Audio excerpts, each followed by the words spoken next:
Hello and welcome to New Mexico Rising. My name is Abby Max. On this week's show, we have this. Working with my creative partner in this, John Redmond, we found this one box, and in it, Elvis has just recorded, unguarded, telling you about his life story. And we said, no talking heads in this. Let's just have Elvis come to you in a dream and tell you his story really unrestricted.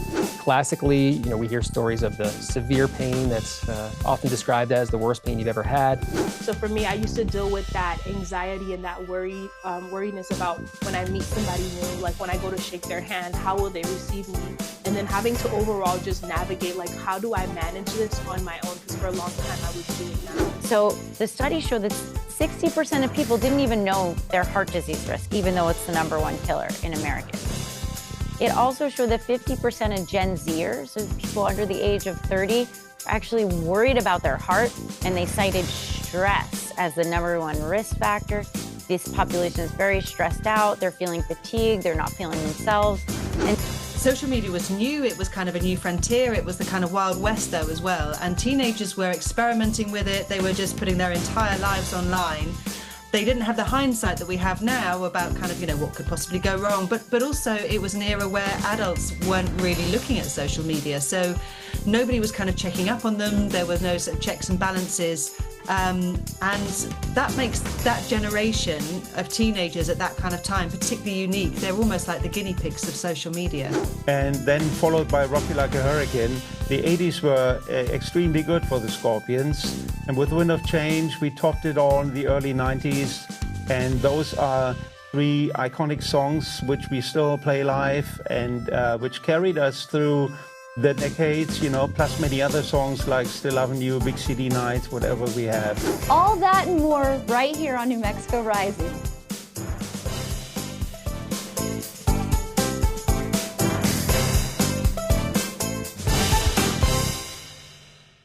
More than 60 years of rock and they're still filling arenas. From Rock You Like a Hurricane to Wind of Change, the Scorpions have sold over 110 million records and helped define rock for generations. Now they're heading back to Las Vegas for a brand new residency celebrating 6 decades of music. So joining us from Germany, we've got Klaus, Meine, and Matthias of Scorpions. It's great to have you both here. How are you? Great. Very good. How are you? Thanks for having Good morning. us. I'm doing good. All right, it's been 60 years.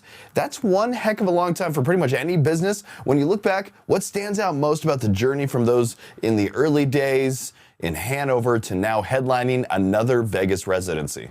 Oh, it's crazy when you think about it, because for a German band, when we started out in the early 70s, writing lyrics in English, it was a big dream, to say one day we'll play the United States. And when we had the chance to come over in 79 and throughout the 80s, this dream came true, and it's a wonderful thing after so many years that we're still together, still playing a global stage and, still rocking like a hurricane. And we can't wait to come back for another residency in Vegas in September, and hope many, many fans from all over the place will join us and see us there. And songs, like you mentioned, Rock You Like a Hurricane, No One Like You, and Winds of Change, still connect with a new audience. What do you think gives those songs that staying power? I mean, first of all, with No One Like You, I think we were in 1982 with a Blackout tour. We were the most played radio song on rock radio, at least, and gave us the headline status in the States touring, and then followed by Rock You Like a Hurricane. The 80s were extremely good for the Scorpions, and with Wind of Change, we topped it all in the early 90s, and those are 3 iconic songs which we still play live and which carried us through the decades, plus many other songs like Still Loving You, Big City Nights, whatever we have. And all those greatest hits we will play on stage at the Residency in Vegas. Yes, Vegas has become a home base for you. The last couple of years, and I think we talked last year, what makes this residency different from the previous runs you've done? We have to find out. I mean, we are still on the 60th anniversary tour. We will always play the greatest hits because there's such a great demand from the fans. but we have time enough to think about something very special. So when you build the set list for a show like this, how do you balance the massive hits with some of the deeper cuts and maybe even some new material? They have to be a good balance, you know, because there's so many songs that the fans want to hear, definitely, you know, and so we throw in songs also from Rock Believer, our latest album, you know, so like songs like Gas in the Tank, but also all-time classics like The Zoo, Loving You Sunday Morning, Tease Me, Please Me, you know, all these rockers, and a couple beautiful ballads like Send Me an Angel are in the set as well, you know, so many songs we just have to play, and then we think about on digging deep into some other material we haven't played for quite a while. So after 6 decades, what still excites you about walking on stage and hearing that crowd? The fans. I mean, it's a roar of the audience. The minute you go out, you might be nervous before you walk out on stage, but the minute you see the fans, you're connected and it clicks, you know, and together we have a magic evening, rocking out like crazy. And especially in Vegas, there couldn't be a better place to celebrate 60 years of Scorpions. Hey, I want to thank you two for joining me today. Scorpions coming home to Las Vegas. 60 plus years of Scorpions kick off this fall at PH Live at Planet Hollywood Resort and Casino. Tickets are on sale now. Get them at Ticketmaster.com/ScorpionsVegas. If you ever wanted to hear those anthems live in one room, this is your chance. I want to thank you two one more time for joining me today. Thank you so much. And enjoy. Have a good day. Some stories don't fade with time, especially when they involve trust, friendship, and betrayal. The new 3-part Hulu docuseries, Friends Like These, The Murder of Skyler Neese, revisits the 2012 disappearance of a West Virginia teenager and the shocking truth that followed. It's a story told through social media, personal interviews, and voices closest to the case. So joining us this morning are director Claire Titley and former FBI agent and polygraph examiner Dr. Rob Ambrosini. Thank you two for being here. How are you? Thank you. Good. Thank you. All right, Claire, what stood out to you about this case and what made you feel like it needed to be revisited now, more than a decade later? I think one of the things that made me that was so kind of shocking about this case when I first kind of looked at it was the fact that it's 2012 and it's quite a unique era in a way for social media, because it was that era where social media was new. It was kind of a new frontier. It was the kind of Wild West though as well. And teenagers were experimenting with it. They were just putting their entire lives online. They didn't have the hindsight that we have now about kind of, you know, what could possibly go wrong. But also it was an era where adults weren't really looking at social media. So nobody was kind of checking up on them. There were no sort of checks and balances. And that makes that generation of teenagers at that kind of time particularly unique. They're almost like the guinea pigs of social media. And the series used Skyler's own words and social media posts that you said. How did that storytelling change the ways this story unfolds for viewers? I think it was really important to us to try and give Skyler a voice. We didn't want her to just be a kind of a plot point in a true crime, you know, where she's just the kind of victim and has no voice. We really wanted her to have agency in telling her own story, which is harder than it sounds, you know, obviously when she's gone. But she left behind this incredible sort of archive of tweets, of digital messages, but also her own writing as well.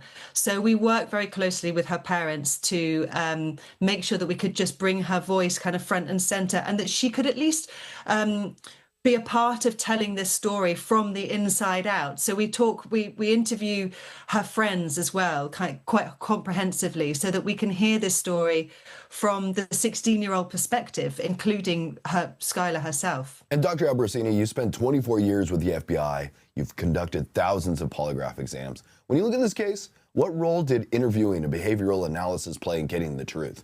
Well, interviewing really played a significant role. And long before I became involved in the case, the two young girls, they were interviewed by case agents, state troopers, local police investigators. And during that process, you kind of started seeing this evolution of what really should be fact, right? You know, when things are fact, it doesn't change, right? The truth is the truth, and it's always going to be the truth.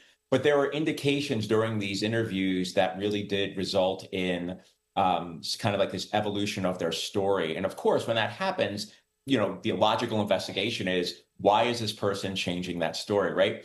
So this case is kind of about the behavior that's exhibited, the ideation, what's going on, what are they thinking, and how are they communicating?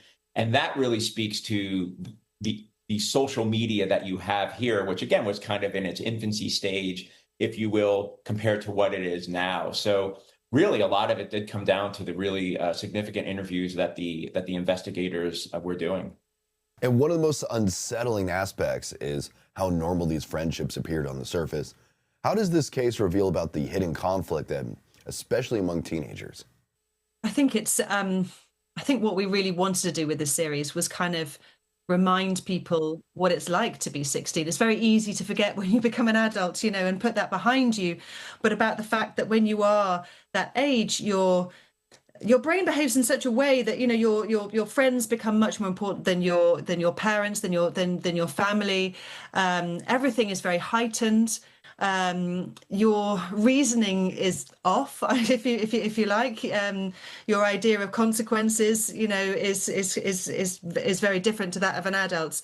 And when you have that combined with social media that is completely I say unregulated, but unwatched by anybody else, that's where the kind of combination was kind of so dangerous, really, I think, particularly for that generation who didn't have the hindsight that we have now. And Claire, after someone watches all 3 episodes, what do you hope stays with them? I hope people do reflect on their own use of sort of social media, on their children, on their family as well, and remember what it's like to be that age. But also, I hope that they come away from this feeling like they know Skyler, and you know, she would have turned 30 just a few weeks ago. So that's a life that she didn't have. And she should have gone to college. She wanted to be a lawyer. You know, there's all this life that didn't happen. And I'd love for people to come away knowing and remembering Skyler as she was. Hey, I want to thank you two for joining me today. Friends Like These, The Murder of Skyler Neese, with all 3 episodes available to stream now on Hulu. I want to thank you two for joining me today. Thank you. Thank you.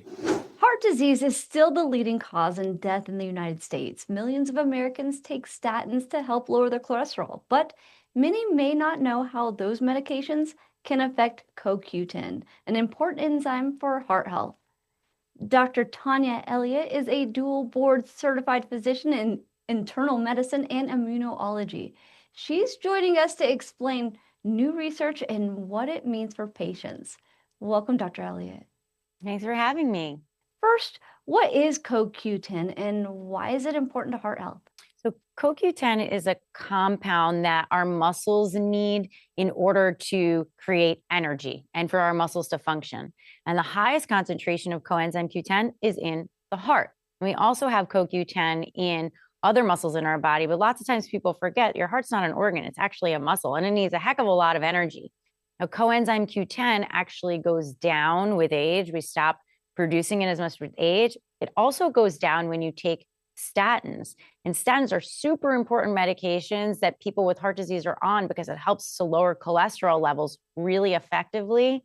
But it also inadvertently lowers those CoQ10 levels, which is why it's important to have awareness around that and then talk about healthy ways to get CoQ10 into our body, because people who are on CoQ10 actually have better cardiac outcomes. And you're sharing new study results. What did the study find? So the study was conducted by Doctors Best, and it wanted to look at the general population's understanding of heart disease risk, and also whether or not people had awareness of this being on a statin, which is super important, and we want you to stay on, but how it can impact those CoQ10 levels.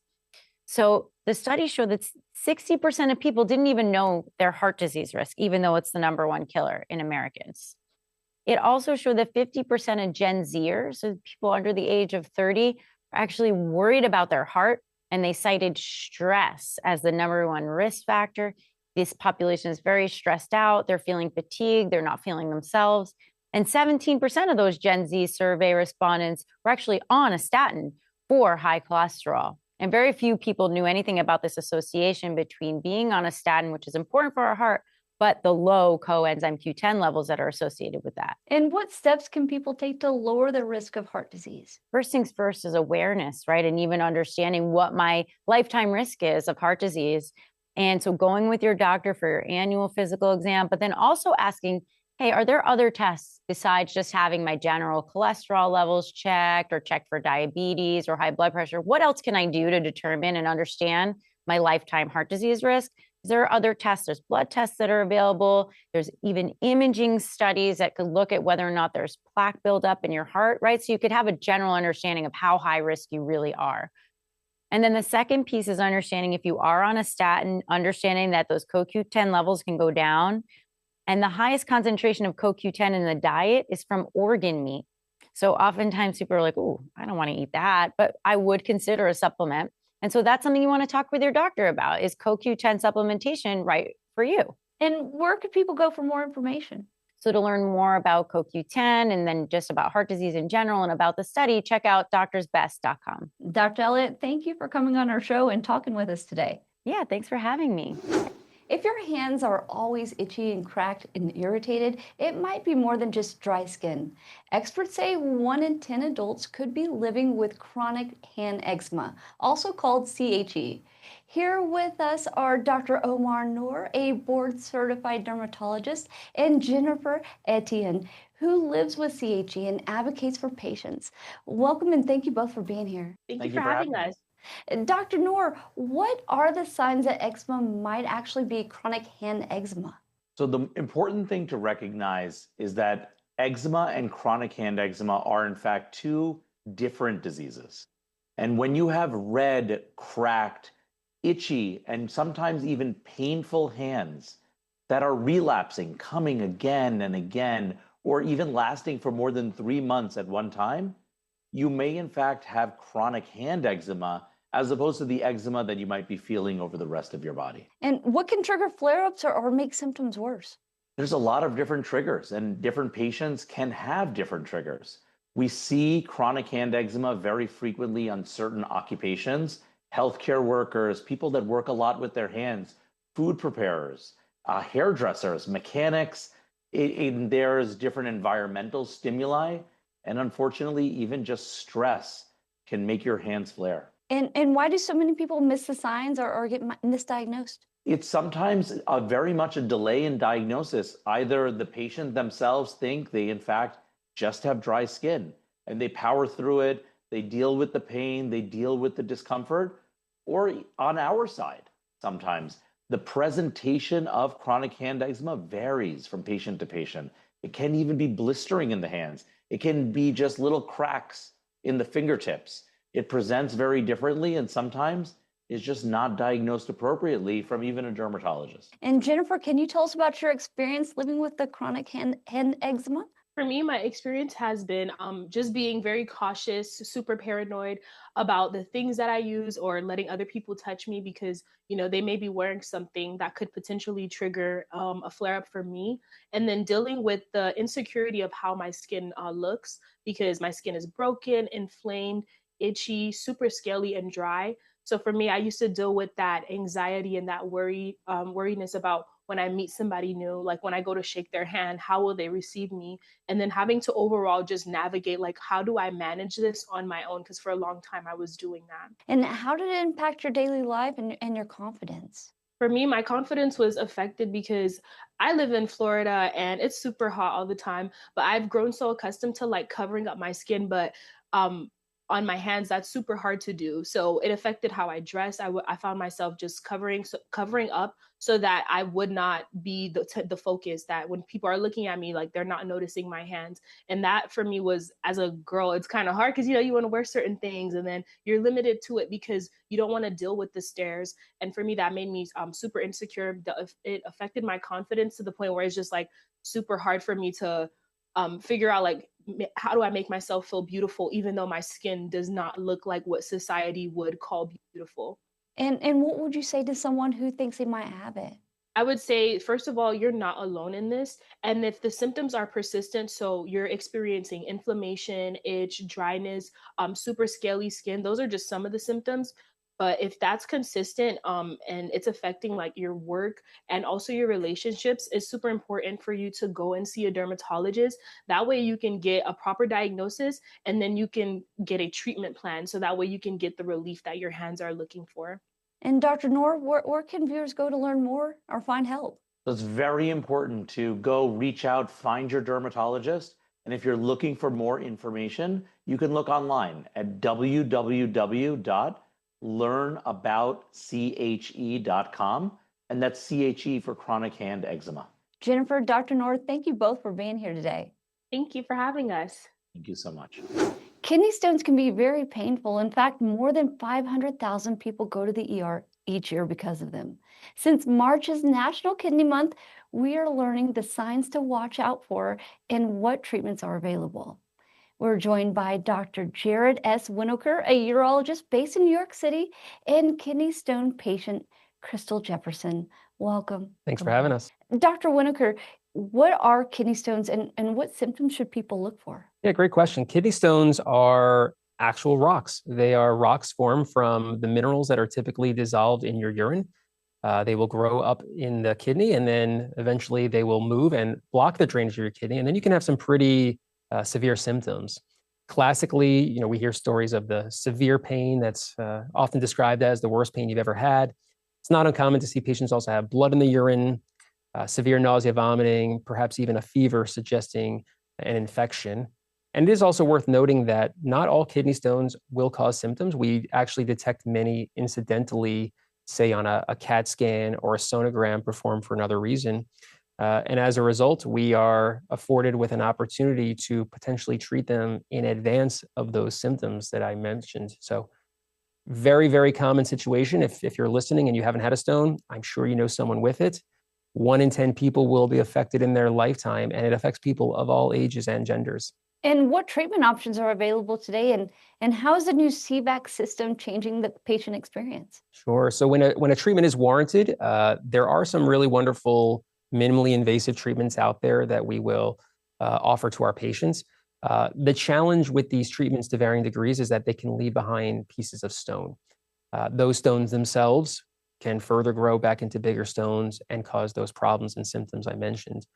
Where the CVAC really differentiates itself, this new technology, is that it's able to, in all-in-one minimally invasive treatment, go up into the kidney. We can break the stone into small pieces, but importantly, we can actually suction and vacuum out all of those pieces that would otherwise be potentially left behind and potentially cause an issue for the patients in the future.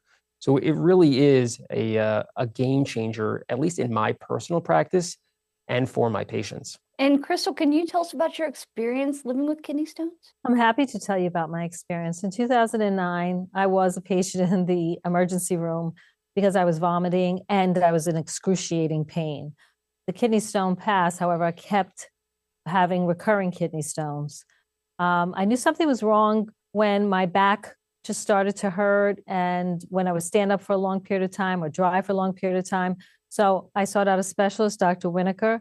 Dr. Winokur explained to me about my staghorn stone, kidney stone, which is a serious one. And he gave me various options. The option I chose to go with was the CVAC system. He said I was a good candidate for it, and my body did respond well to it. And what was it like having the treatment with the CVAC system? And what would you tell someone going through this? Going through the treatment, it was on an outpatient basis, so I didn't have to be admitted to the hospital. I did have to take anesthesia, so I was out the same day, and my recovery period was very good as well. I was able to get back to standing on my feet for a long time, taking long drives. I would recommend to anyone, definitely speak to your urologist and seek out a doctor that is going to offer you credible options. The CVAC system is something that's new, but don't be afraid of new things, of new tools. And Dr. Winokur, where can people go for more information? Yeah, if not seeking out a healthcare professional or a urologist, there's a great resource online called surewithcvac.com. Of course, has great information not only on CVAC, but all treatment options available to you if you have kidney stones. So we encourage you to visit that. And Crystal, thank you so much for sharing your experience. And Dr. Winokur, thank you for coming on the show and talking with us. Thank you for your time. Thanks for having us. What if you could experience Elvis in a way you've never seen or heard before? A new cinematic event from director Baz Luhrmann brings rare footage, restored performances, and unheard recordings together in something that's not quite a documentary and not just a concert film. It's called Epic, Elvis Presley in Concert. Baz Luhrmann joins us now to talk about his new big screen experience. Baz, welcome to the show, my friend. How are you? I'm good, Dan, and I love the way you described it as a cinematic event, because people are having trouble to sort of say what it is. That's what it is. This weekend, 1,900 screens all over the US.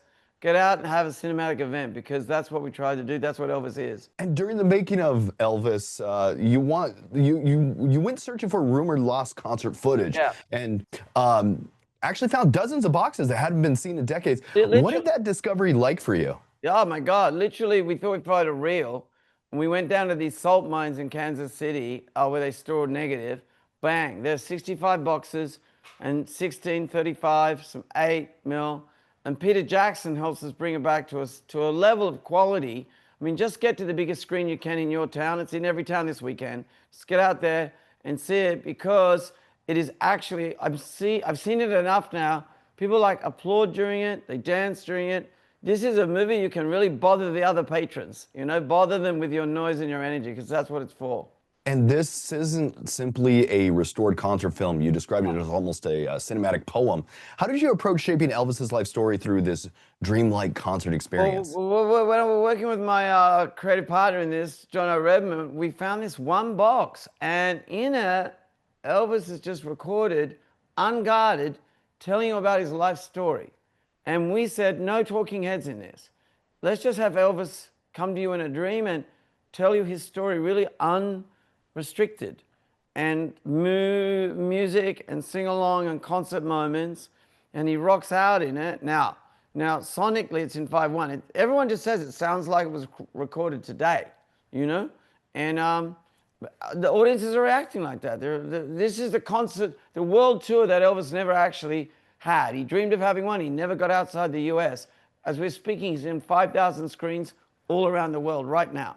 And for audiences who think they already kind of know Elvis or absolutely loved your film from 2022, what makes Epic a completely different experience on the big screen? I go on YouTube and just see what fans are saying. They'll tell you. They're going like, I thought I knew him, and now, but it's his humor. He's so goofy. He's so disarming. And then just you see him creating the music. Like you see him take a song like Bridge Over Troubled Water, Simon and Garfunkel, and turn it into this like gospel powerhouse song. And, you know, he's so unpredictable. And I think people are, even hardcore fans are going like, one guy said, he said it beautifully. He said, you know, this is the film that Elvis always dreamed of making, but 50 years after his death, he's finally in it. Baz, I want to thank you for joining me today. Epic Elvis Presley in Concert is in theaters now. You can find showtimes and tickets at your local theater and experience Elvis like never before. Baz, it's been a pleasure to have you on here, my friend. Yes, my man. You're cool. Thank you for tuning in and checking us out here on New Mexico Rising. If you're a fan of the show and want to know what's going on behind the scenes, follow us on social media. We're at New Mexico Rising on Facebook and Instagram. Also, you can subscribe to our YouTube channel at New Mexico Rising. Thank you again for joining us right here on New Mexico Rising.